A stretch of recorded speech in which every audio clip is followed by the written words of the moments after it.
Happy Friday, Dog Nation. My name is Brandon Adams, and this is DawgNation Daily, the daily podcast for Georgia Bulldogs fans, presented today by our friend Zach Kroger. First chance for us to talk to Jeff Sintel on this show in a long time. We'll do a lot of recruiting stuff with him coming up in just a couple of minutes. I'm really excited about being able to do that. I'm obviously very excited about the return of Jordan Davis for the Georgia Bulldogs. We'll start the show with that. I'll try to explain why I think that Davis has such value for UGA, why his return, I think, is such good news. We'll do that at the very beginning today and hopefully get you started right on what should be a nice weekend. Maybe a little, not great weather here in the state of Georgia today, but nonetheless, a great chance to enjoy some pro football playoffs and everything else. So we'll try to get you going here on a Friday. DawgNation Daily, the daily podcast for Georgia Bulldogs fans, presented by Kroger, begins right now. Today's episode of DawgNation Daily is brought to you by Kroger, fresh for everyone. Presented by DawgNation.com. This is DawgNation Daily, the daily podcast for Georgia Bulldogs fans. Here's your host, Brandon Adams. So there were a lot of things that I find exciting that kind of all came together in a confluence yesterday with the announcement from Jordan Davis that he is returning for the 2021 season of the Georgia Bulldogs. This is obviously massive, I think, for Georgia's defense. We'll talk about that more in a moment. But it was also the way in which that Davis made his announcement that I think gives you really plenty of room to be very happy about all of this. Let me show you this on the screen for those of you watching on video. And, of course, if you're listening radio and podcast, I shall do like I always do, which is read this to you. So Jordan Davis says that he's got unfinished business for 2021. That's why he's coming back. But he also says, I'll see you in Charlotte. Now, for Davis, this means, maybe a double meaning here because he's obviously from the state of North Carolina. I'm sure he's thrilled to be playing the first game of what I expect to be his final season at Georgia in his home state next year. I'm sure he's thrilled about that. But it's also for Georgia fans the idea that it's a big measuring stick game for Georgia to start next season against Clemson, that other team that kind of, much like Alabama, kind of always seems to be at the top of the national conversation. And when you're Georgia, who a couple of times in recent years has finished just on the outside looking in of the college football playoff discussion, to be able to get a chance on the field, maybe try to take the Clemson program down a peg, there's something pretty exciting about that. And I don't think there's any doubt about this whatsoever, that the presence of Davis in that game as a part of the defensive game plan for Georgia, I think it makes beating Clemson easier. I think it makes beating Florida next year easier. If Georgia has the possibility of a rematch with Alabama in the SEC championship game, I think the presence of Davis makes that game easier.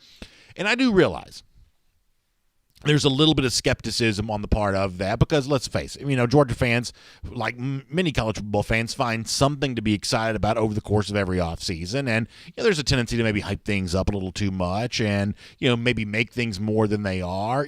When I think about Jordan Davis, this is probably not a player that's probably in that, like, say, Derek Brown category, what Javon Kinlaw was for South Carolina. I don't necessarily view Davis like that, but that doesn't make him, I believe, any less valuable for Georgia.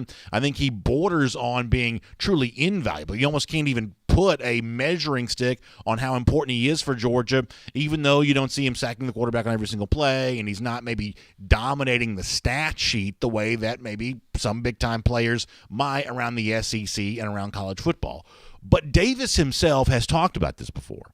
Davis himself has addressed, what you do see him doing in a game, what you don't see him doing in a game, and some of the glory that comes by, getting tackles for loss, sacks, things like that. Even though he's contributed some of that in his Georgia career, the fact that he doesn't get as much of that kind of stuff as some of the more well-known players in the SEC might get, Davis, as he has explained earlier this season, doesn't seem to be bothered by that at all. If anything, he takes as a badge of honor what it is he allows other people to do. I want to go back to September for this for a moment.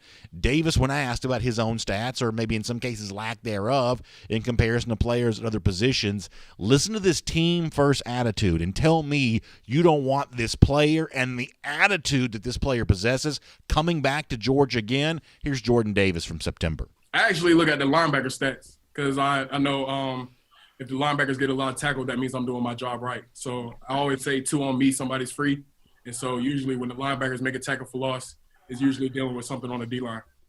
2 on me, somebody's free, he says. That means if he's getting double-teamed, he's just making things easier for his Georgia teammates. You want Davis as a player. You want as much of that attitude as you can possibly get into the program, because that kind of selflessness is probably contagious. When one of your best players, one of your most vocal leaders, and Davis certainly has the personality to be a vocal leader, when someone brings that attitude to the table, it's far easier to imagine that other Georgia players might adopt the same persona, whether it be because they play a defensive line position, what Davis does, or they play a position where they have to share snaps with someone else, and because you're sharing snaps, because you're part of an ensemble cast, maybe there's not quite as much glory and statistics and things like that to go around. Jordan Davis leads the way here and says, hey, if somebody's doing something, if somebody on my defense is making a play, then I kind of view it as if I was doing the same thing, because I view, Jordan Davis would say, myself as enabling all that to happen. And I think that's just great from Davis. And it really kind of ties back into what we were talking about on yesterday's show. I told you in yesterday's show that with the transition of outside linebackers out of the program, guys like Jermaine Johnson and Azeez Ojulari that had really contributed to the Georgia pass rush this year, the need to replenish that with guys who will be in an expanded role this season is pretty significant. More of Adam Anderson, more of Nolan Smith. In fact, on yesterday's show, and if you didn't get a chance to hear it, I would invite you to go back and check it out. I try to make the case that I believe that Nolan Smith could be Georgia's most important player this offseason, because he is the nation's former number 1 recruit. I have said that Georgia needs to find that superstar defensive player that gets them out of jams, that gets them out of trouble on a day in which the offense they're facing is hot, like it was for Florida this season, like it was for Alabama back in October. That superstar defender can erase some defensive mistakes and negate some big plays because he just gets after a quarterback. And I don't know that there's any candidate on the Georgia defense that's more likely to do that, more capable of doing that than what would seem to be a possibility for Nolan Smith. But when a guy like Jordan Davis announces that he's coming back, what that really means for Georgia is someone like Smith who could take the next step with his development, take the next step with his production. It just simply means all of that is just maybe more possible, more likely to occur, because as Davis said, I'm going to occupy blockers, I'm going to occupy the attention of the offensive line, and that's going to free up linebackers to do all kinds of things. Boy, it's really fun to imagine what that might mean for Georgia there in that regard. Let me make a quick final point on this topic. A lot of folks are going to tune in and watch the national championship game in college football on Monday. And listen, there are a lot of names that we know related to Alabama right now. It's Mac Jones at quarterback. He won the Davey O'Brien last night. It's Najee Harris, who has been rewarded as the best running back in college football. Devontae Smith won the Heisman Trophy, and kind of on you can go with all these Alabama guys, big-time offensive names, and everybody knows who they are. But on Monday, Alabama's going to play without Landon Dickerson, their very, very effective, dominant center, who also, I guess, won the Remington Trophy last night as the nation's top center, but he is injured, not able to play. And if you listen closely to some of what's being said about the national championship game and the prospects for Alabama beating Ohio State, there are a lot of people saying, hey, Devontae Smith, Mac Jones, Najee Harris, but please understand that Dickerson is just as important to the Alabama offense as any of those guys are, because of the responsibility and the role that the guy at the interior of the offensive line has. I think that same conversation to a degree could be happening around Davis next year. You may know what Nolan Smith is doing. You may know what Nakobe Dean is doing. You may know what all the Adam Anderson's doing. You may know what all these playmakers are doing for the Georgia defense, but understand that the guy in the middle may be one of the engines that makes all of it possible. That's how valuable Davis could be for Georgia next season. It doesn't guarantee a spot in the SEC championship game, and it certainly doesn't guarantee anything beyond that. But the task of accomplishing the goals that Georgia will have in place for next season has undoubtedly been made easier because Jordan Davis is going to be part of the equation. My name is Brandon Adams, and this is DawgNation Daily, the daily podcast for Georgia Bulldogs fans, presented today by our friends at Kroger. And good to have you with us, no matter how you get to us today, live on video, 10 a.m., Facebook, YouTube, Twitter, on the radio at noon, on Athens Sports Radio 960 The Ref, and we are available as a podcast wherever you find them, including the world-famous DawgNation.com. Just really appreciate you being a part of this today. I will say that I'm wearing a wonderful pullover that I got from the UGA bookstore. I'm very comfortable in this, especially when it's kind of a rainy, cold day here in the Atlanta area. but it's kind of like the old school thing, almost like, those wind suits, the jogging suits that are popular in the 90s. That means every time I move, I feel like I get the swish, swish, swish going here. So I'll try to make sure I don't let that pop up on the microphone too much. But it is nice to be comfortable today, thanks to my friends at the UGA bookstore who made all of this possible. By the way, huge thanks to Kroger for making this show possible. I wouldn't be able to be here today, this palatial studio in which I get to broadcast from. None of this would be possible if our friends at Kroger didn't make it so. And a huge thanks to Kroger. And let me give you also a big heads up about something that's going on at Kroger right now, that for all, as you kind of get back in the new year and you got a lot going on, school returning, and jobs get busy this time of year, take a load off your mind when it comes to dinner by signing up for a home chef subscription from Kroger. This is a really good way to get dinner taken care of. In fact, right now when you use the promo code, you can see it on your screen, I'll read it to you. It's 60, that's the number 60, dinner in. 60 dinner in, you're going to get $60 off the Kroger home chef subscription. So 60 dinner in is the promo code there. If you're watching on video, you see it. Listening radio podcast, I'll say it one more time. The number 60, 60 dinner in. That's $15 off your first 4 boxes when you get that Kroger home chef subscription. I think that's really fun.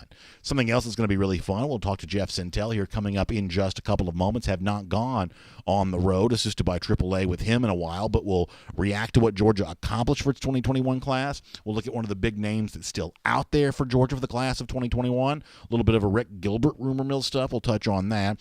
A whole bunch more with a Jeff Sintel here coming up in just a little bit. Before that, though, let's go around the doghouse. Delivered today by our friends at Marco's Pizza. And as I showed you before, when Jordan Davis made his announcement that he was coming back to Georgia for 2021, he said, "I'll see you in Charlotte." And there is so much of that attitude that just seems to be very prevalent around DawgNation right now. The hope of all of us being able to see each other in Charlotte. Now, some of that's college football related because people are excited about Georgia playing Clemson. Some of that's kind of hopeful beyond the boundary of college football. People hoping that the vaccine takes shape, the world is healthy, and we're able to kind of congregate in larger numbers maybe next fall than we're able to this year. There's a lot wrapped up in that phrase, "see you in Charlotte." But boy, when I watch our comment section on our live video every day, or people who reach out to me and interact on Twitter at DawgNation Daily, I just hear a lot of that hopeful sentiment that maybe we can start seeing each other a little more here in the new year. And certainly my fingers are crossed that's a possibility there as well. But for the football side of this for a moment, the Georgia-Clemson game and what's slated to take place. I've kind of hinted at this a little bit over the course of the last couple of days, especially with our video audience, and I wanted to kind of take this head on for a moment here. I think it's really amazing how different the Georgia-Clemson vibe is potentially going to be compared to what I think we probably thought it was going to be. I think for a lot of Georgia fans, they've been chomping at the bit to play Clemson for a while. And listen, fair or unfair, the statement that gets made is, well, Clemson's got it easy because they play in the ACC. If Clemson was playing a full SEC schedule each and every week, they'd find out that life in this league can be pretty tough. Georgia doesn't get to pad its win-loss record against teams like NC State and Wake Forest and blah, blah, blah, blah. And Clemson gets a chance to avoid having to face the grind that a school like Georgia has to go through each and every year. Whether that's fair or not, that's obviously a college football conversation that has been taking place. And with that in mind, I think there's the assumption is that the Georgia-Clemson game is going to be the chance for Georgia to prove itself. Georgia to prove that it's on equal footing with Clemson and truly a part of the national championship conversation. And those games that could have taken place in the past, had Georgia been able to get past whoever it was that was in the SEC championship game against them, maybe this is a chance to prove that, hey, Georgia may have only been the second best team in the SEC in some of those years, but they were, clearly one of the best teams in the country, and beating Clemson would kind of give a little bit of a validation towards that point of view. However, now that we're just, a few months away from the game, now that that's the next game that Georgia will play, I think you actually see a slightly different conversation starting to emerge. That the game isn't just Georgia proving it plays at the level of Clemson. The game is now Clemson proving that it still plays at the same level that it's always played at. Because, let's face it, Clemson's about to have a bunch of departures, most prominently Trevor Lawrence, a quarterback. Which is not to say that DJ Uiagalelei is not a top-flight quarterback, or at least the potential to be one, but we did see the difference. Uiagalelei starting against Notre Dame in South Bend during the regular season. That's a game that Notre Dame won.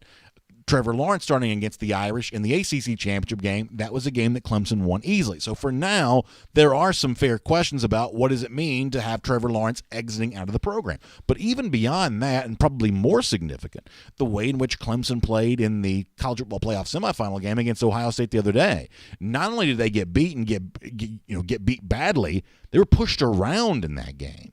And all of a sudden, there's some major questions about the strength of Clemson's offensive line. Dabo kind of notoriously has probably not stocked elite recruits the offensive line positions the way that, other programs have and the way that Dabo kind of has at some of the other position groups. And all of a sudden now that seems to be showing up. So all of a sudden the vibe around Georgia Clemson isn't just UGA with something to prove on a big national stage, but possibly Clemson with something to prove there as well. And the other takeaway here is that for a lot of Georgia fans who think they now have a chance to win because they have the franchise quarterback, so to speak, to use kind of an NFL term in the college ranks, with JT Daniels, I totally understand where that viewpoint comes from, and it's easy to obviously say that. But Clemson's struggles in the game against Ohio State show you that while having an elite quarterback is a prerequisite for being a part of the national championship conversation, it's far from the only important aspect of true championship teams. You've got to be strong on the lines of scrimmage as well. You've got to have that going for you too. And we'll see in 2021 just how much Clemson has all of that and just how well-rounded the Georgia roster can be there as well. It's Around the Doghouse. It's delivered today by our friends at Marco's Pizza. So, of course, it's great to have them as a part of the program. And as you're thinking about some pro football, some playoff action here this weekend, nothing goes better with that than our friends at Marco's Pizza, America's most beloved pizza, real authentic pizza made the Italian way. Listen, it's a time in which it's kind of cold outside. You want to stay kind of toasty and warm inside your house. Just have some Marco's Pizza delivered. Great savings as well. You can get a large specialty pizza right now, whether it be like the deluxe, the garden, the all meat, the white cheese. You can get a lot of one of those specialty pizzas for just $23.99. That also includes a large 2-topping pizza as well. So a large 2-topping pizza, a large specialty pizza, just $23.99, easy to order. Just use the Marco's app or find them online at marcos.com. And, of course, it's great to have Marco's, as I said, delivering Around the Doghouse to us here today. All right, before we're done, there's a lot of SEC drama, coaching hires at Auburn, South Carolina forced to scramble because some of their guys got stolen by new Tigers coach Brian Harsin, the continued whatever happens to be going on right now in Knoxville. We'll kind of cover all of that here coming up in just a little bit. But recruiting, the topic of the moment right now, what Georgia did do in 2021, what's still out there, early look at 2022, and a whole lot more in between. Let's go on the road, assisted by AAA with our buddy Jeff Sintel. From Athens and across the SEC or wherever the recruiting trail may lead, here's a DawgNation.com insider. Boy, it's great to get a chance to talk to Jeff Sintel on the road, assisted by AAA, looking at all the twists and turns right now for Georgia as it's almost done with the 2021 recruiting class, but maybe not quite, and obviously really kicking into gear here with the class of 2022. And before we're done, maybe a little bit of a look at 2023 as well. So, Jeff, welcome back to the program. We appreciate you being here today and hope your new year is starting off just right. Hey, BA, man, good morning. Probably put about 1,500 miles, 2,000 miles on the family truckster since the last time we talked, man. It's good to be back on your show. Yeah, it's good to have you here as well. And I want to start with this name. That's Terryrn Arnold. I'm sure you and I will talk about him a lot between now and February. This was a guy that was, a real centerpiece talking point for Georgia in the 2021 class. We knew he'd be waiting to February, and kind of now he takes center stage now that the rest of the hay is in the barn. There's been big news over the last few days with Florida restructuring some of its defensive coaching staff, defensive backs coaches. Florida had a couple of them. They're gone now. There's also just general turmoil around the Florida program because of how they played in the Cotton Bowl and the fact that it finishes with kind of a 4-loss season, and just kind of some weirdness around Gainesville. How much does any of this, for the positive, maybe impact Georgia's pursuit of Terryrn Arnold?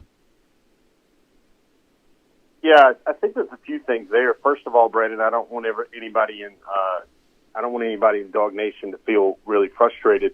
There's actually he moved up. He moved up late. There's a prospect, JT Timialu. He is the number one recruit in the country now, according to some services. And he's still deciding between Alabama, Ohio State, some of his local areas in the Washington area as well. But it's funny. It just feels like Terryrn Arnold is the only name left in the South that I think is an All-American type player. And I think Terryrn's decision, he's always articulated it to me that it's going to be about relationships. It's going to be about opportunity. It's going to be about he needs to be around some dudes that can test him every day. And to me, right now, with the situations that's happening in Florida, unless they get some really good, structure and some anchor position coaches, just really hard-breading to make up 6 months, 7 months, 8 months of a relationship. I mean, he's been talking and thinking about Georgia really strongly even before the Missouri game last year. I think it's going to come down to Georgia and Alabama for Terryrn Arnold in the end. He's got a top 5. He's going to announce it the first week of February during the traditional Old Signing Day. But playing a lot of basketball right now, still was hoping to make sure he got a chance to see all these schools on his own one more time before he decides in February. And obviously, one of the things we've chronicled a lot is the relationship that he has with the Georgia signee, Xavier Sorey, the linebacker. You know, now that it really is time to put rubber to road, how much does the presence of Sorey at Georgia now help with what could still happen with Georgia and Terryrn Arnold? Yeah, I mean, Sorey's a guy that he said he was going to go after Terryrn. Those guys consider themselves neighbors. I know they're not exactly close to each other, but they're within about 70, 80 miles of one another. And those guys have always talked about playing together. They wanted to take a lot of their visits together. They were in the back of the truck bed in Athens earlier this season together, back in the fall before they started playing games. And those guys know each other very well. They understand how well each other plays at the next level, the type of talent that they would bring to a defense, and they'd certainly like to play together. I mean, you know what we say, Brandon, 2020 didn't have 2020 vision on all those package deals. The long-rumored and professed one between Mason Smith and Corey Foreman never worked out. Foreman's at USC, Mason Smith's at LSU. But the last one was Xavier Sorey and Terryrn Arnold. And Georgia and Terryrn Arnold and Xavier Sorey still certainly seem like a very strong possibility at this time. Let me shift gears here. This is not a recruit, but it's someone that Georgia could acquire, and it's also a recruit you've covered in the past. You know, I had a chance to talk to Terrence Edwards yesterday about a Rick Gilbert. Terrence has met with a Rick lately, and obviously Terrence says, listen, I'm not going to try to influence a kid one way or another. I just want to be an advocate for him, and that's obviously what we would certainly understand would be true for Terrence and the work that he's done with a lot of these players. But, listen, this continues to be a big thing for Georgia fans because I do think of Rick Gilbert as a playmaker. I think he's one of the most interesting recruits in terms of his player profile of really any of the guys we've talked about in recent years. What's your expectation, your outlook for Gilbert, and what can you add to the discussion that's just been ongoing? Yeah, I think everybody would take Terrence. He's a really good guy. You should take Terrence at his word on that. Sometimes when recruits, and I can remember, not recently, but I can remember times in the past where he's like, hey, you got an idea? What are you hearing about, Gilbert, what he might do? Because Terrence doesn't make it his business to find out what his players and the guys he trains are doing. He wants all that to happen kind of organically and just kind of work itself out on its own. Gilbert, to me, I don't know if the word enigma really works for how I feel, but, the things you hear, you've heard them for a while, even when you didn't want to publicize them about, there's strong chances of, him at first leaving LSU or portaling or taking a good look. And, Brendan, I know it. You and I might not be on the same page there, but I still will sit there and everybody can tell me this is going to happen and it could happen and it should happen and it might happen. But man, I still don't understand. I don't think the Georgia offense has done enough to attract a talent like Eric Gilbert, based off just the promise of JT yet and what they showed a little bit at the back end of 2020, especially when compared to other kind of local nearby schools like Alabama and Clemson. I don't even think Georgia was his second-place school when it all came down to it, when he eventually chose LSU over a lot of schools. So that's the thing. You got to remember, Georgia's going to start classes next week. The timeline will be rushed up with Gilbert as well. But if he comes to Georgia, man, I don't know, pound for pound, production-wise, I think he immediately goes into the top 2 or 3 receivers on the team. So let me just kind of respond to this here for a moment. Obviously, I'm not saying I know what Gilbert's going to do, but I think you can start to question some things he probably won't do. You mentioned Clemson is one of his potential finalists before, but Clemson doesn't really have a habit of taking transfers like this, so I think it's fairly logical to assume that Rick Gilbert won't be the first there in that category, so I'd have a hard time believing that if Gilbert leaves LSU that he's going to Clemson. Another school that's kind of being kicked around here a little bit is Tennessee, because Harrison Bailey was kind of publicly on social media the other day trying to pull Gilbert to the Vols. But the fact of the matter is, in Knoxville, they can't even keep the players they currently have. The idea that they're going to win a big transfer recruitment like this also seems to maybe not make so much sense. So whether the Georgia offensive reputation has grown enough over the course of 1 year or not,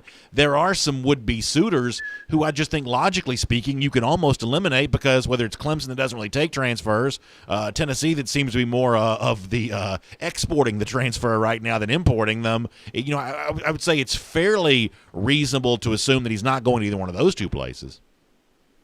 Yeah, I mean, Brennan, if we want to equate this to pop culture and maybe an episode of Survivor, an episode of The Bachelor, seems like a lot of things are falling apart with a lot of pretenders and contenders for Eric Gilbert. I mean, I'm sure you noticed the public tweet last week, I believe over the last 3 or 4 days, about how Harrison Bailey's father spoke out on Twitter about how he came to Tennessee to play for Pruitt, and that sort of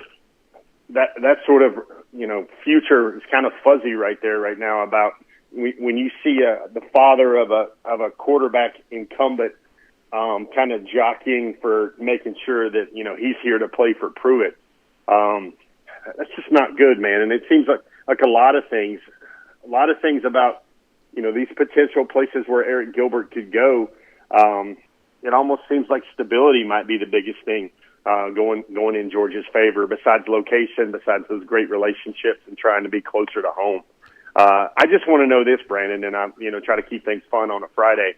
You better have a pretty big chortle saved up if this 5-star pass catcher somehow finds his way to the University of Georgia as well. You might need to be practicing that just on the safe side, just because you are a true professional when it comes to the chortle business, my man. Well, I do want to keep it kind of in the moment. I want it to be authentic, but trust me, there'll be plenty of room for chortling if a guy like Gilbert were to come to Georgia, because I think he's that good of a prospect. I want to ask you more about the 2021 class here coming up in a moment. Before that, though, let me remind you, it's On the Road, assisted by AAA with our friends at Jeff Sintel here today. And, of course, when you think about AAA, you think about legendary roadside assistance, and really within the last few weeks I've actually had to use that, or at least my wife did. It's always good peace of mind for me to know that AAA is out there, but in some cases, maybe even more crucial peace of mind is the peace of mind that you get knowing that your family could be taken care of even after you're gone. It's life insurance. And when you think about life insurance, maybe you don't always think about AAA, but I believe that you should, because they've got a number of opportunities and ways you can simplify life insurance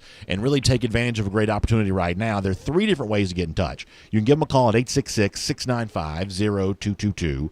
That's 866-695-0222. You can find them online at AAA.com/life, or you can stop by and visit one of the AAA offices and really find out all the ways in which AAA is a great resource for life insurance, something that you definitely need if you got a family to take care of. So, Jeff, you and I really haven't talked since the 2021 class was, for the most part, concluded with the early signing period. And, this is one of those classic examples of there's no doubt that it's a really good class. There's no doubt that it's a very, very, very, very good class. How many varies you want to kind of put to that? But some of those, final day fireworks didn't come to pass. Mason Smith went elsewhere. Donovan Edwards went elsewhere. Corey Foreman, eventually, as he announced a few days ago, is going to go to USC instead. I'm not saying those things are L's for Georgia or reasons not to feel good about the 2021 class, but it was one of those days where there were probably less end-of-cycle fireworks than you're used to seeing. What was your overall take on what Georgia did, at least for the most part, with its early signing day haul when it comes to the 2021 class? Good question. I think for me, there's a couple of things that stand out. The first thing is I think this would be the Brock Vandagriff influence class. We've written a lot about him this week on DawgNation. We'll continue to do so in terms of how, the building Brock Vandagriff story kind of helped build up the Georgia 2021 class. I can't imagine how this class would have came together for a lot of key key pieces.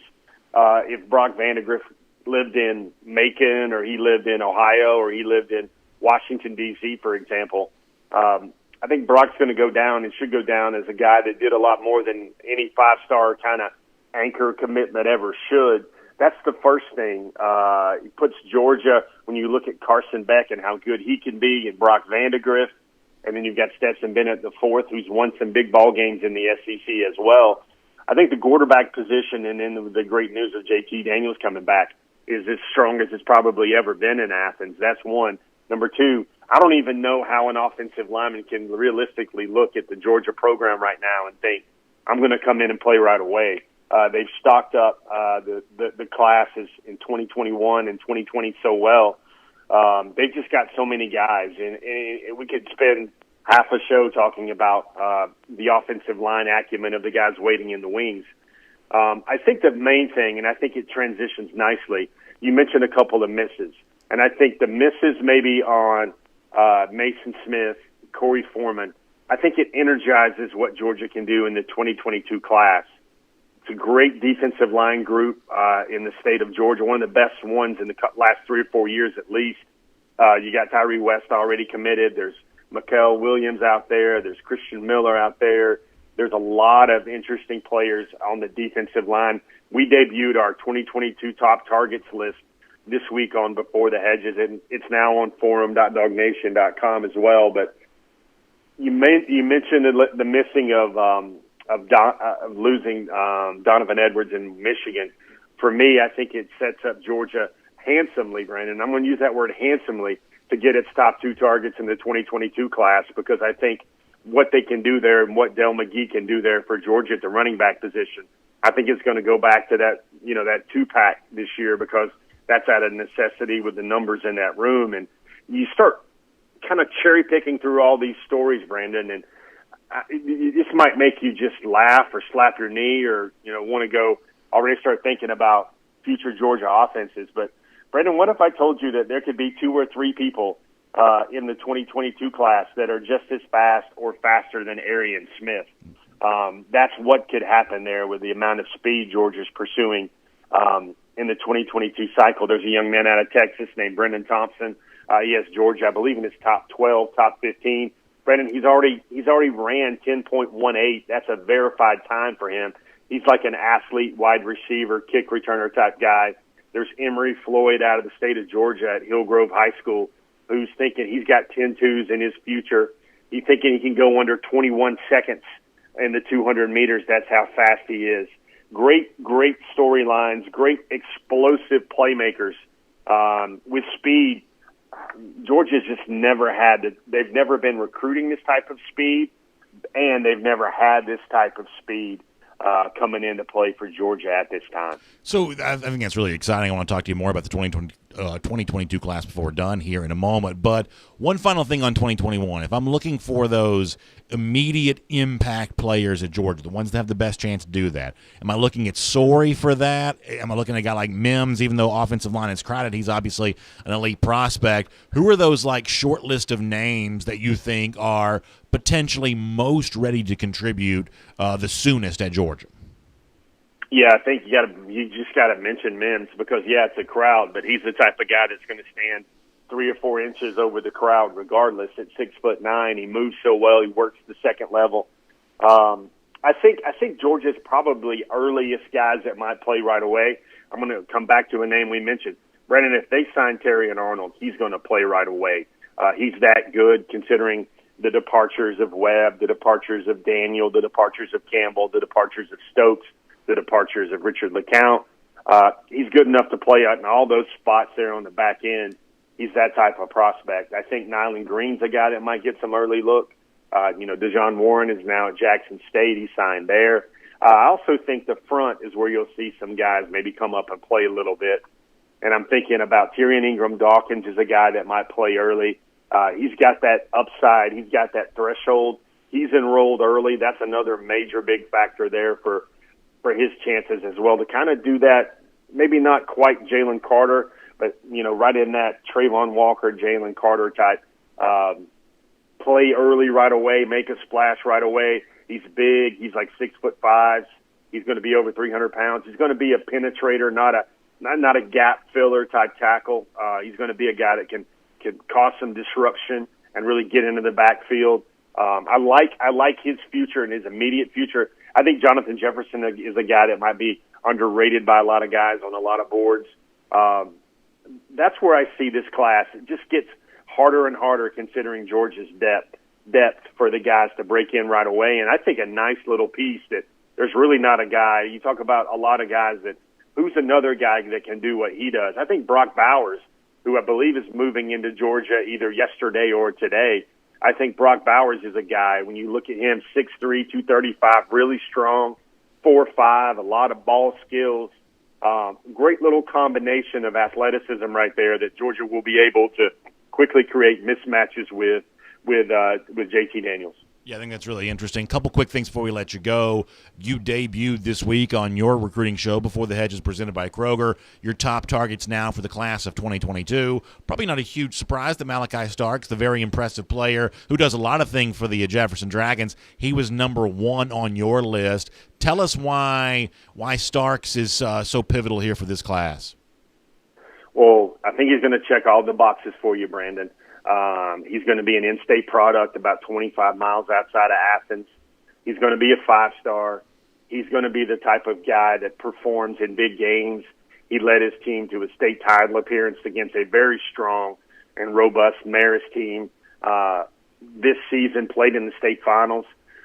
He kind of showcased himself as a quarterback this year, ran the ball a lot. Last year he was a skill guy, catching passes as a receiver and running the ball. This year, Brandon, he had one of the greater performances of recent memory in the Georgia high school state playoffs in the semis against Benedictine, and a team that had a future SEC-level quarterback in its own right. But I think he had 24 carries for 320 yards, 4 touchdowns. He threw for a touchdown. Brandon, he played through most of the play season with a major injury that he just kind of sucked it up and went through it. But then in the closing minutes of that game against Benedictine, he picked off a pass in the end zone to kind of lock down that win. He's got a Final Three, which I think is a Final Three, top 3 Final Three. That's Alabama, Clemson, and Georgia. I don't know how much bigger it can get than this, but all that stuff is the type of things that a typical analyst should say about Malachi Starks. I'll go another step further when we do what we do here at DawgNation and covering these young men. And I think Malachi Starks is one of the finest young men I've ever had the chance to come across, one of the finest people. We're going to have lots of examples of that on DawgNation.com over the next few days. But his story, which I already thought was impressive, he's the type of guy, should he choose Georgia. I know folks, when we used to get on the road, used to ask me this question a lot, Brandon, who's the guy whose jersey I could buy that I can put on my kid's back and we won't have to get another one, or we won't be disappointed, or he won't let us down, or I won't have to have some uncomfortable conversation about the kid my young son idolizes. Malachi Starks is one of those guys. I think I can say it very simply by saying he's a guy that I can see Georgia or an Alabama or a Clemson taking to media day when he's a junior. He's just that type of icon, ambassador, flagship type player. I think he's a safety, Brandon. He's about 6'2", 205, 210. A lot of people want to think he can grow and be a linebacker. I think his natural gifts and his athleticism and his football IQ, I think it's better as a back-end safety.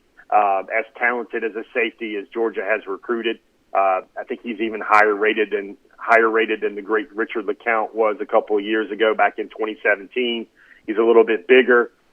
He is just a fantastic player. He's in the state of Georgia, does everything the right way. His community adores him. He's really the type of player that I think Georgia should build its 2022 class around. Boy, that's great to hear, Jeff. A ringing endorsement there. Let me just squeeze this in really, really quick before we're done. I did hear yesterday about a 2023 pickup for the Dogs. This was not really on my radar, I have to confess. So tell fans here what Georgia added for its 2023 class on Thursday. Well, Brendan, I wish we could have said that you were on cloud 9 after Georgia picked up the commitment from Seven Cloud out of McEachern High School. He's going to check a lot of your boxes. He's a Georgia kid out of McEachern in Cobb County. He's a big, disruptive defensive tackle. He's got really good hand action already in that hand-to-hand trench warfare. He flips his hips very well. He's very explosive. He's about 6'4", about 305 pounds right now. Class of 2023, and never can have enough good defensive linemen. And when you think about Devontae Wyatt coming back, you think about Jordan Davis coming back, you think about Seven Cloud choosing Georgia, and that's actually his real name, Brandon. He belongs on the all-name team right there. Very biblical reference for his first name. He was the seventh child.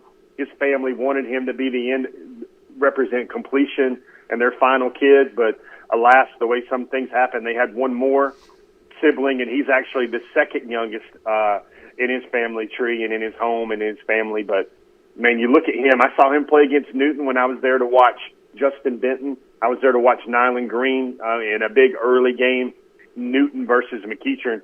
And I think Seven Cloud, once he got in the game, I think he ended up with about 7 big plays, actually, as well as he got off the line. He created a lot of that havoc, and he was a disruptive force, Brandon, immediately when he got into the game, especially to be a class of 2023 recruit. Yeah, that's really good stuff, Jeff. Can't wait to hear more about him in the months to come, and certainly look forward to reading all your recruiting coverage there at DawgNation.com. Thanks for being here on the road, assisted by AAA. I'll certainly look forward to speaking to you soon, and Jeff, hope you have a great weekend. You too, Brandon. Hey, good talking to you again, sir. You too. Let's take a look around the rest of the league. This is SEC Through. All right, incredible stuff with Jeff Sentell. Fun to be back doing that again. It seems like it's been a while since we've done that. It has been a while, so nice to be doing that today as part of DawgNation Daily presented by Kroger. A lot of SEC stuff I want to get through. So let me just kind of dive into our SEC Through here. It was a big day at Auburn with coaching hires announced by Brian Harsin, the new head coach. Official now, Derek Mason is defensive coordinator. I think that's a terrific hire. Of the big-name coordinators that could be hired, you might throw Will Muschamp in that category because he had been a defensive coordinator before, and now he's on the open market. Obviously, Kevin Steele, the well-known coordinator that was at Auburn. You put Derek Mason in that group. I think of any of the big names you could have gotten, I think that Mason would probably be at the top of my list because of his defensive coaching acumen. This is a guy that had great success as that defensive coordinator going back to his time at Stanford. I guess it remains to be seen how effective he'll be as a recruiter, and obviously you've got to be able to do that at Auburn. But I do think that Mason will be respected there, and this kind of feels like a pretty big, bold hire for Harsin to make. The same thing is probably true for Mike Bobo, who was also announced as offensive coordinator, Harsin stealing him from South Carolina. There's no doubt that Auburn's a better job than South Carolina is. I do believe that Bobo will probably eventually regret choosing Auburn over South Carolina here because I think that he traded job security in Columbia for, what appears to be a better opportunity to Auburn. But in the immediate future, Auburn's got some issues. Bo Nix comes back. You can decide for yourself if you think that's a good thing. But who is Nix going to throw to next season? There is not a lot in the way of wide receiver talent in that Auburn program at the moment. This is also a place where, offensive coordinators have just had a rough time of it in recent years. Now, I realize that was all under Gus Malzahn, and maybe it's not fair to make the comparison to what Brian Harsin's going to do.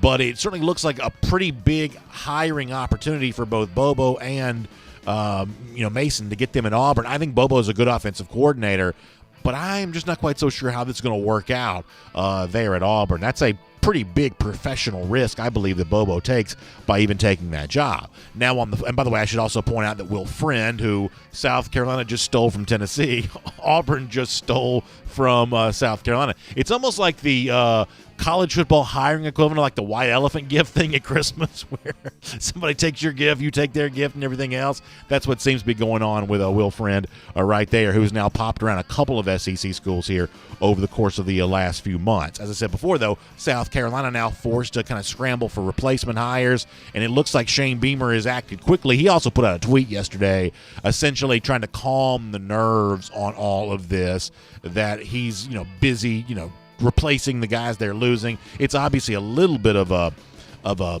blemish on his early tenure as Gamecocks coach that Auburn was able to swoop in and steal his two big hires, because frankly on this show we gave Beamer credit for how he acted to make the hire of Bobo. He had the inside track because that's where Bobo had worked the previous year, but the friend hire we thought was probably pretty good. We thought that Beamer was on his way of putting together a pretty good staff, even went so far as to say it's a little bit like what Sam Pittman did in the early stages of his Arkansas tenure a year ago. All of a sudden now you got to recalibrate all of that since the big hires that Beamer made have been stolen from him. It looks like, though, they're going to act quickly with Marcus Satterfield, who has worked this past year with the Carolina Panthers and has bounced around a lot in his career. I don't know if the Satterfield thing's official yet, but one way or another, he's going to probably be the offensive coordinator there. The problem is that Satterfield has not spent a lot of time as a true play-calling offensive coordinator. He was a offensive line assistant with Carolina in the NFL. He was like a tight ends coach or something at Baylor. I mean, this is a guy that's kind of had a bunch of different jobs, but he has been an offensive coordinator before, but that's not the longest, line on his resume. It's a lot of position coach stuff, to go along with that. When you are a head coach that yourself is not a coordinator, when you are not necessarily known as a play-calling genius, the most important thing you do is hire an offensive coordinator. We know that scoring points and being dynamic offensively is a prerequisite for any level of success. And all of a sudden now, first-time head coach Shane Beamer, inexperienced in the way that few SEC coaches are, is trusting a guy that really does not have a lot of play-calling experience either. Boy, if I could sell some of my stock that I bought on Shane Beamer when he was first hired, I might be looking to do that at the moment. Then there's what's going on at Tennessee with Jeremy Pruitt. And we said the other day that there really hasn't been as much mainstream media coverage of this as I might expect. You're starting to get some of that now with Chris Lowe going on the radio in Nashville with what Mark Schlabach wrote yesterday about the hiring freeze and which I know has been kind of a play on words. People have had fun with that. And, the inability to kind of re-up current assistants. You're seeing a little bit more mainstream stuff on this. Now, I mean, one of the pay sites that covers Tennessee, I don't even think it's covered this at all yet.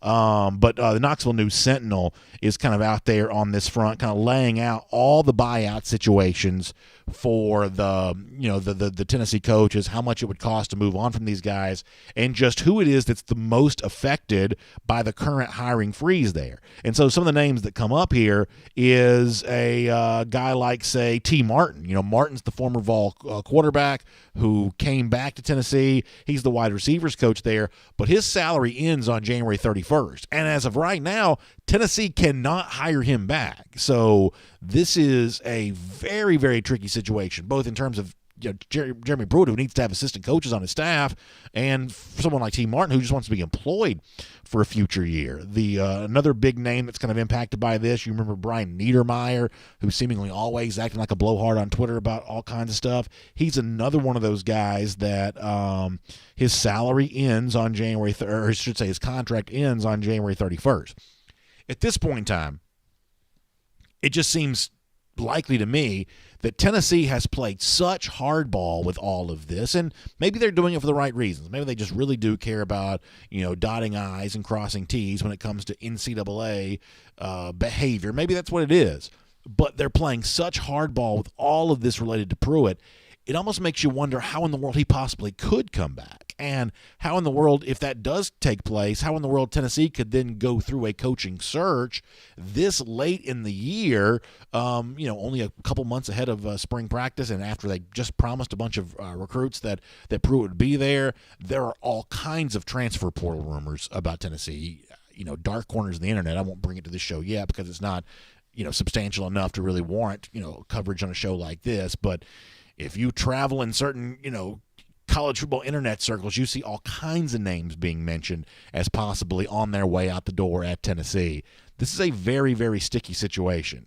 Very, very interesting, and it seems like it's going to probably get worse before it gets better. We'll make that your SEC through and get ready to wrap up for our week here, and we'll do so in style.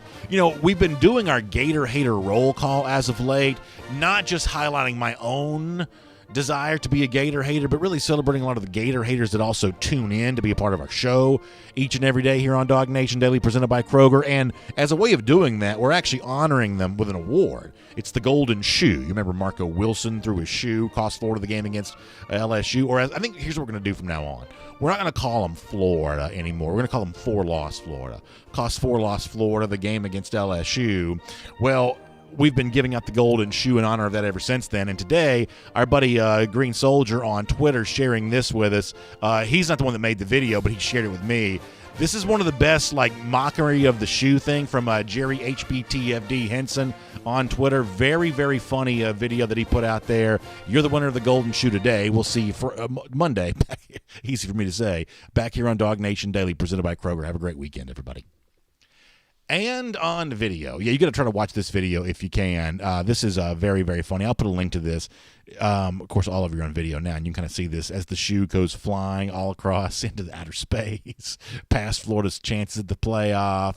This was really well done. I never know. Does Jerry Henson, I guess he didn't make the video because he's crediting it to somebody else, or maybe he's patting himself on the back.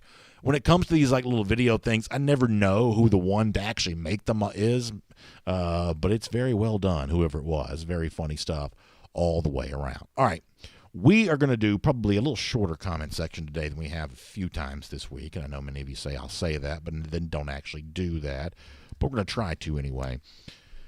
Let our folks kind of get their weekend started. Let me pop over here, though, and do a little bit on YouTube to begin things today on our R.S. Andrews Cool Down. I'll also invite you to check out R.S. Andrews for all your air conditioning, your heating, your plumbing, electric needs. You can trust them for all of that. They show up on time. They do the work that's promised for the price that's promised.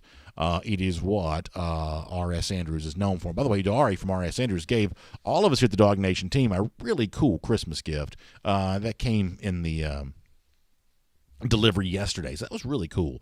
So I had a chance to thank Dari for that. I'll try to show you this to you guys. It was really, really very nice. Let me do a couple things here on YouTube, see what people are talking about. I guess the Rick Gilbert thing is over here on the comment section. Frank Patterson says there's some news out there. Connor, are you aware of any injury-related news? You want to get on that for me? You got that for us? Yes, it's been reported that MJ Sherman is going to miss spring practice due to a shoulder injury. Good gracious. That young man's had a tough time with some injury stuff as of late. We'll give credit. Who reported it first? I believe Seth Emerson of The Athletic was the first to report that. So we'll give him a little credit for that. And not good news. Come here for a second, Connor, if you don't mind. I know you're trying to do 1,000 things, but here's the one thing I was thinking about Nakobe Dean the other day, and I guess now it'll be Sherman there as well. Here's my one concern. I jokingly said when Dean was going to have his surgery that, listen, Roquan Smith missed his spring, and look how well that turned out for him in his junior season, which Dean's about to have. But when you have a shoulder surgery, and in Dean's case, it's a labrum deal where you're probably in a sling for quite some time, how does that impact your physical conditioning in terms of your ability to work out? Can you still strengthen your body when your arm is in a sling? And I'm assuming, I'm no doctor, but I'm guessing Sherman could be potentially doing the same kind of thing. Yeah, again, I'm not a physical fitness expert. I'm no Ron Corson, but if there's a good thing here, it's that, and similar, I think, to Jordan Davis when he had his elbow injury during the season, is that you are able to work out your lower body, maybe not in some of the traditional ways, but George is obviously smart enough to figure out a way for these guys to stay in shape, to stay in fitness, and it is the offseason, so a little rest and relaxation isn't the worst thing in the world. But as far as, them losing everything over the next couple of months because they have shoulder surgery, I think George is going to be able to figure out and find ways to continue to keep these guys in shape and ready to go while they go through rehab. But I am right to say that of the upper body injuries, the shoulder injury is probably the most, I don't want to say debilitating,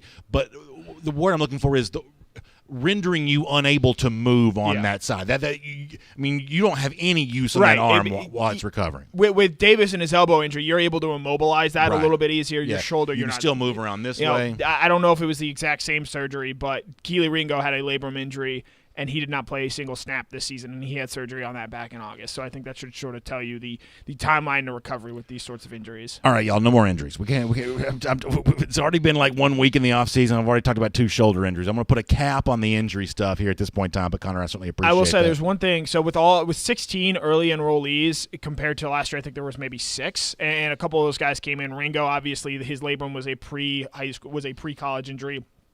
Darnell Washington was a pre-college injury.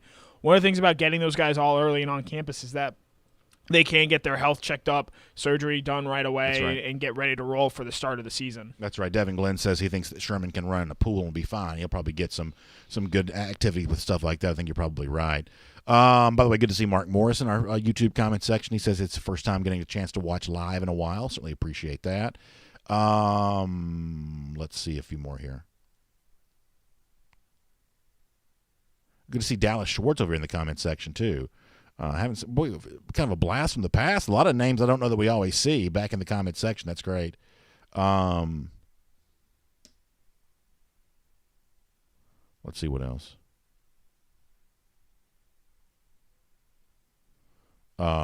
Anything else on the YouTube side for now? P. Rich says expecting big things from Sherman next year, and I don't think this prohibits that from happening. But I was thinking about that the other day about just how much your off-season conditioning is maybe hampered by a shoulder injury, which is a little bit different than some of the other upper body injuries you might deal with. Let me pop over here to Facebook. We'll get a few comments over there as well. On the Facebook side of things, hope all of you are getting ready for a happy Friday. I certainly am looking forward to a nice weekend. Excited about the playoffs. I always like NFL playoff football, and I'm looking forward to that this weekend. Nate Dixon says, how's the new weight room coming along? I haven't been to Athens in a while, but my understanding is it's all on schedule. It's weird how they're just kind of building all of that kind of like right there in between where the track is and where the Butts-Mehre Heritage Hall already is, and the indoor facility over there to the right of that. It's almost like you're just kind of popping it's like a New York City skyscraper popping one in between where you already have a bunch of them. Around here at our DawgNation World Headquarters studios, we've seen some of that too back when I'm not seeing a lot of commercial development right now, but back when there was a lot of that, it's like they just put these big buildings right in between other big buildings, and that's kind of what they're doing there in Athens there as well.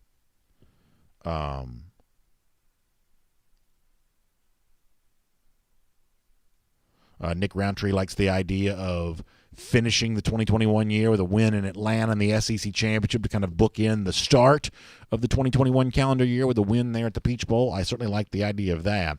If you told me over the course of the next 10 years any one simple thing of what determines how well Georgia's going to do, tell me how many games they win at Mercedes-Benz Stadium. It's like almost that thing alone would tell me exactly where this program's going.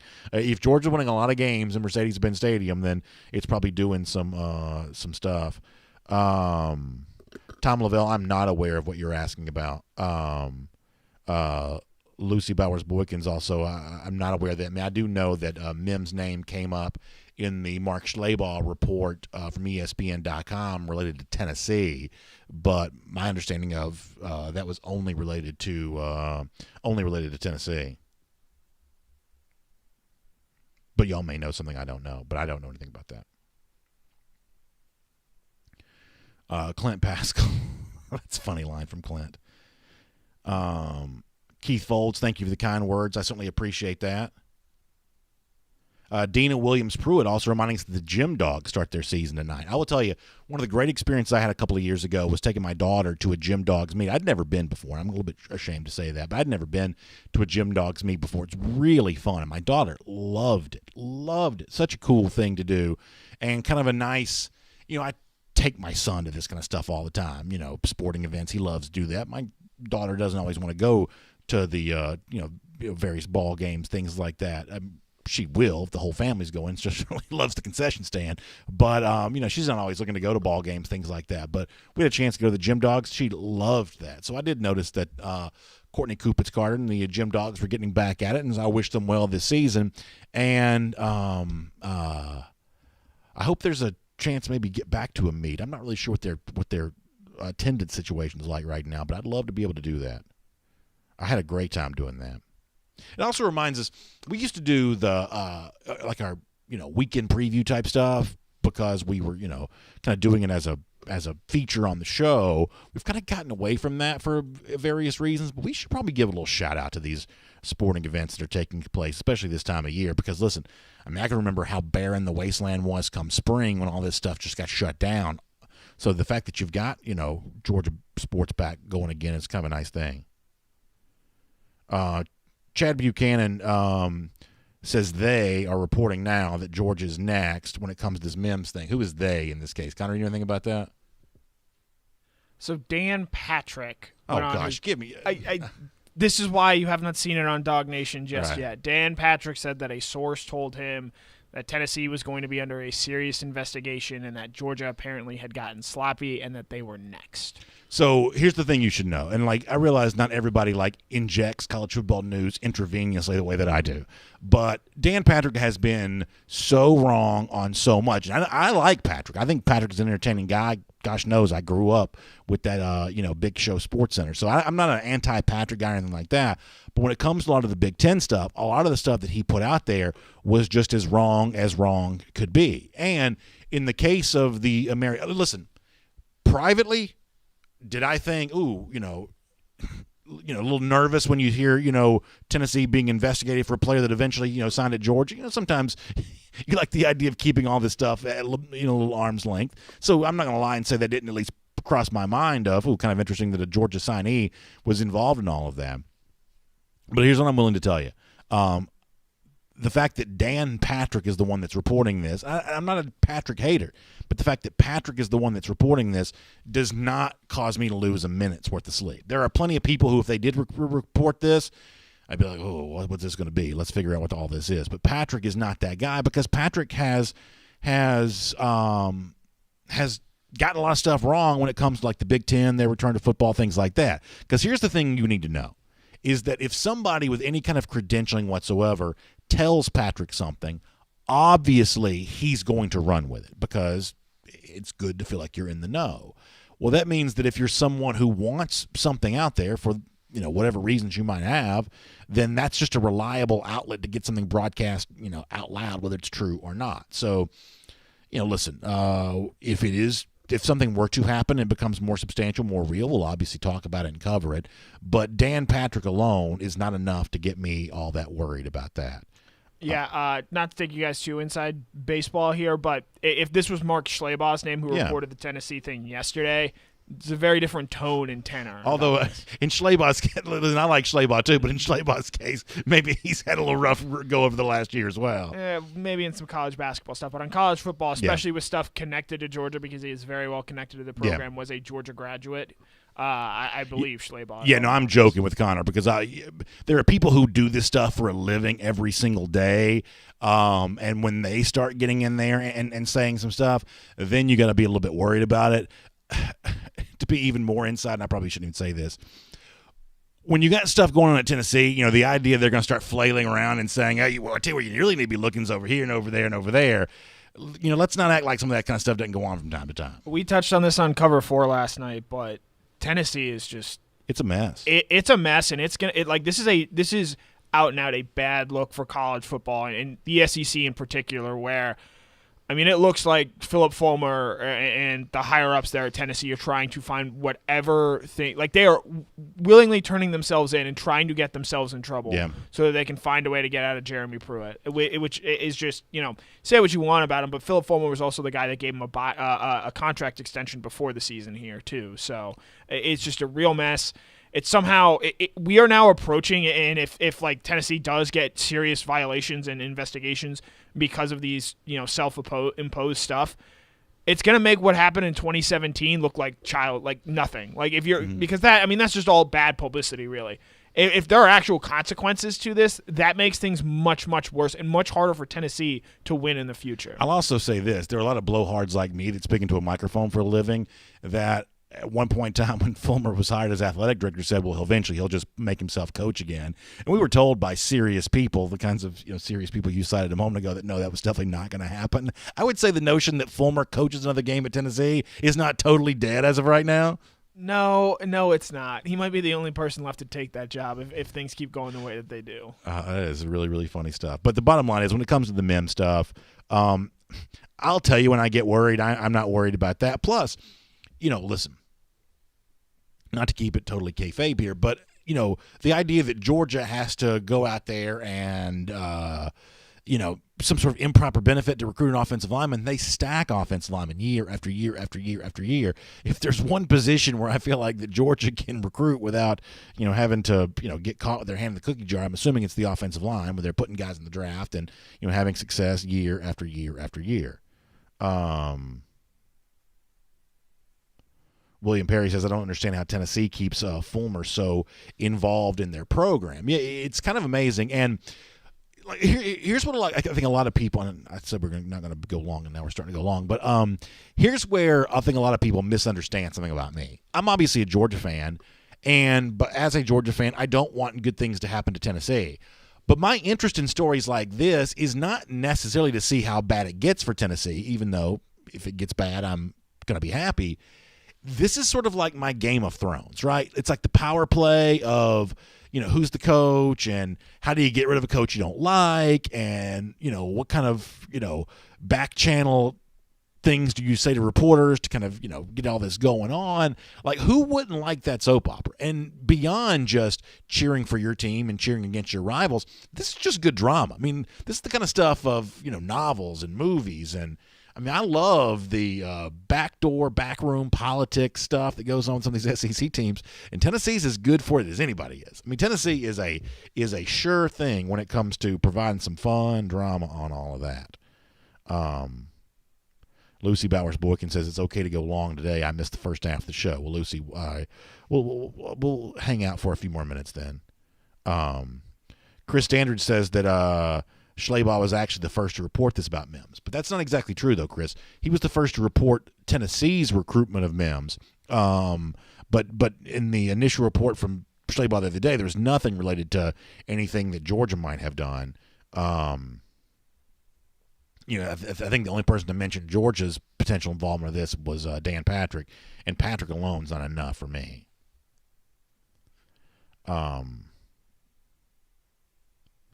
Cecilia Grant Gagnon says that Pruitt was their 10th offer when they hired him due to the situation, and that's probably true. I still think that Pruitt's a fairly good coaching prospect. If I had to guess, I think that he could stabilize himself and eventually be a pretty good head coach. The problem is that when, key people get tired of you, there's not a lot of major program can do. And I still wonder, the one thing that just never really got reported on all that much was the notion that, Tennessee fired its defensive line coach is Jimmy Brumbaugh his name? They fired him 4 games into the season, and as Matt Jones from Kentucky Sports Radio said, they fired him during the game. Now, you can say what you want about Matt Jones, but I mean, Brumbaugh used to work at Kentucky. My guess is Jones knows Brumbaugh. I'm guessing Brumbaugh told Jones this, if I had to guess, where Matt Jones got this from. That's a pretty hot-headed thing to do. If that report is true, that he fired him during a game, that's a pretty hot-headed thing to do.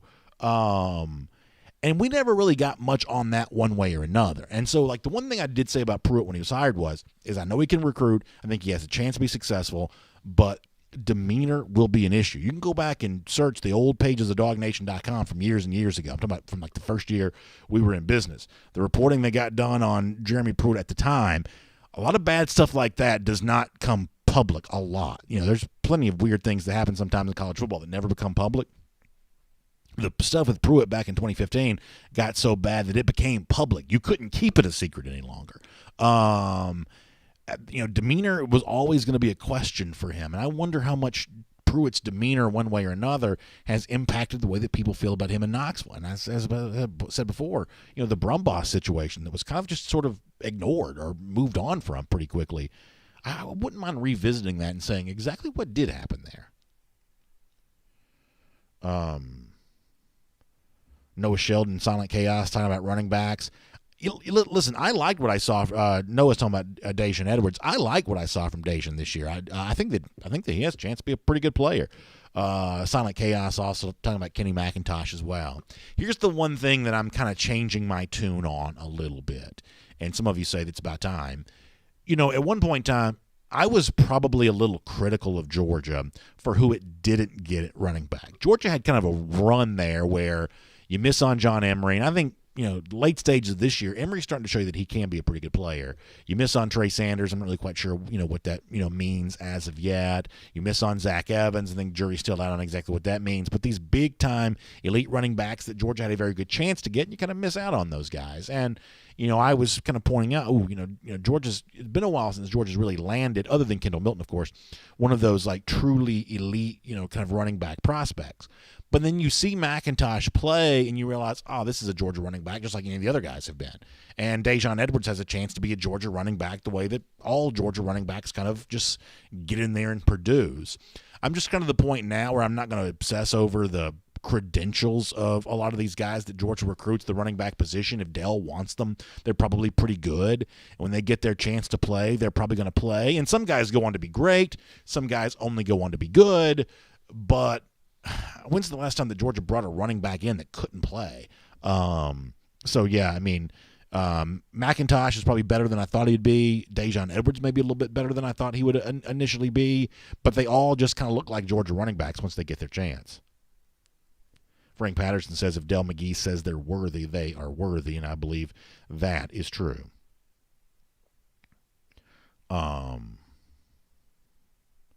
G. Grace Bama Boy said Zuth had both of his knees blown out. I think he would have been fourth behind Walker, Gurley, and Chubb, had he been fully healthy. And listen, here's the thing about Zamir. I think you're right that the knee injuries could have been a setback for him, and it's bad luck to have both knees impacted the way that he was. But the one thing I still firmly believe about Zamir White is even after all of that, Zamir was still a good running back for Georgia. He wasn't Najee Harris, and he wasn't, as you said, guys like Swift and Gurley and people like that who have been in the Georgia pecking order before. But you don't have to apologize for being good. He wasn't great, but he was good. He got the job done, for Georgia when called upon. And if you have a good career, that's, as I said before, that's not the kind of thing that you have to be ashamed of necessarily. I think that G. Grace is right. It could have been better had he maybe been, healthier over the course of those first couple of years. But even as it stands, it was good.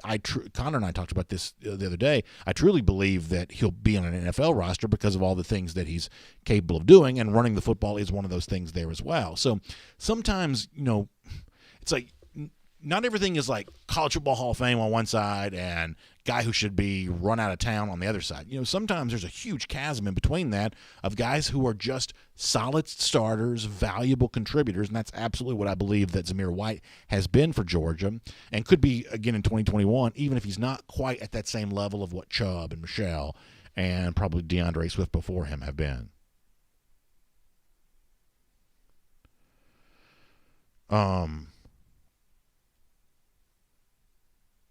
Let's see what else. Thomas Tyson says that they're not criticizing Zamir White. I'm not saying anybody in particular in the comment section is. I'm just saying that sometimes there's that misunderstanding of kind of the various levels of performance.